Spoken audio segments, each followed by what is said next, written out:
अस्सलाम वालेकुम। Mandatory vocabulary part 45 के साथ आज हम फिर मज़ीद 5 लफ्ज़ सीखेंगे। पहला लफ्ज़ है जी हीडोनिज़म। हीडोनिज़म नाउन है।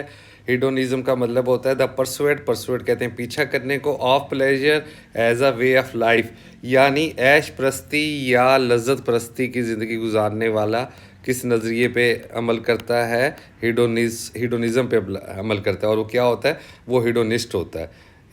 ऐश प्रस्ती या लज्जत प्रस्ती। A hedonist practices hedonism 24 hours a day. Yushi's life of hedonism came to an end when his lottery winnings ran out. जब उसकी लॉटरी की विनिंग्स ख़त्म हो गई, इकट्ठा लफ्ज़ है, ये डैश टाइपो है, तो उसके हिडोनिज़म का एंड हो गया। His massaging arm chair and white screen TV व रीपोजेस्ड। उसका जो मसाज करने वाली आर्म चेयर थी और बड़ी स्क्रीन का टीवी था, वो दोबारा वापस ले लिए गए। He had to eat macaroni, उसे मैक्रोनी खानी पड़ी, and cheese instead of champagne and lobster, champagne और लॉबस्टर की बजाय। And he could no longer pay to have Victoria's Secret models fan with him with palm fronds and feed him grapes. और उसके पास दोस्तों की कमी होती रही और चीज़ों की कमी होती रही। उसके बाद है जी हजेमनी। हजेमनी लफ्ज़ इंटरनेशनल रिलेशंस में, मुल्कों के ताल्लुक में बहुत ज़्यादा इस्तेमाल होता है। हजेमनी का मतलब क्या है जी? Leadership, specially of one nation over another. जैसे अमेरिका का पूरी दुनिया में गलबा है या बालादस्ती है। उर्दू में इसका जो अप्रोप्रिएट तर्जमा होगा वो होगा गलबा या बालादस्ती। उर्दू का साथ साथ देखना CSS और PMS के स्टूडेंट के लिए इसलिए ज़रूरी है कि किसी किस्म की ट्रांसलेशन आ सकती है और उसमें आपको मसला बन सकता है। America once held an unchallenged nuclear hegemony. एक वक्त में अमेरिका के पास न्यूक्लियर हेजेमनी थी, यानी न्यूक्लियर तसल्लुत था। Japan and Germany vie for hegemony in the foreign car market. अगला लफ्ज़ जी हर्से। हर्सी का मतलब होता है any belief that is strongly oppose to established belief. Important लफ्ज़ है। हर्से का मतलब है बिद्दत या गुमराह कुन अकीदा। अकीदा ऐसा अकीदा या नज़रिया जो किसी मज़हब या तस्लीम शुदा अकीदे के ख़िलाफ़ हो।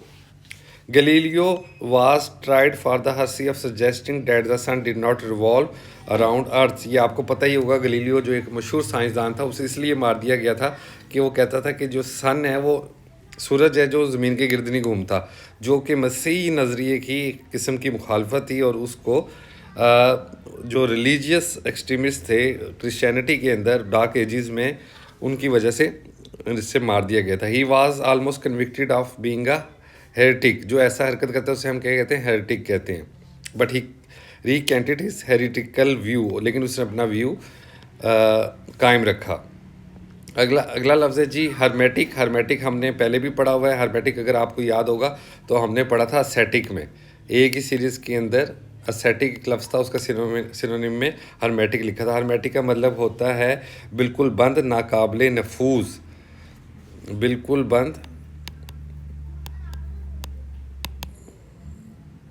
या नाकाबिले नफूस, खुफिया या राजदराना।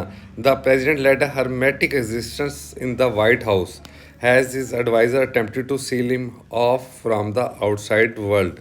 जो प्रेजिडेंट है वो हर्मेटिक एग्जिस्टेंस रख रहा है वाइट हाउस में, क्योंकि उसके एडवाइज़र उसे बाहर की दुनिया से काट के रखना चाहते हैं, यानी छुपा के रखना चाहते हैं। The old man felt vulnerable and uninvited outside the hermetic security of their club.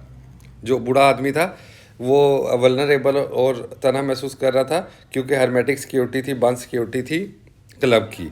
The poisonous जहरीला substance was sealed hermetically inside a glass cylinder. अगला लफ्ज़ है जी हेडे। हेडे भी बहुत ज़्यादा इस्तेमाल होता है। नाउन है गोल्डन एज, प्राइम एज।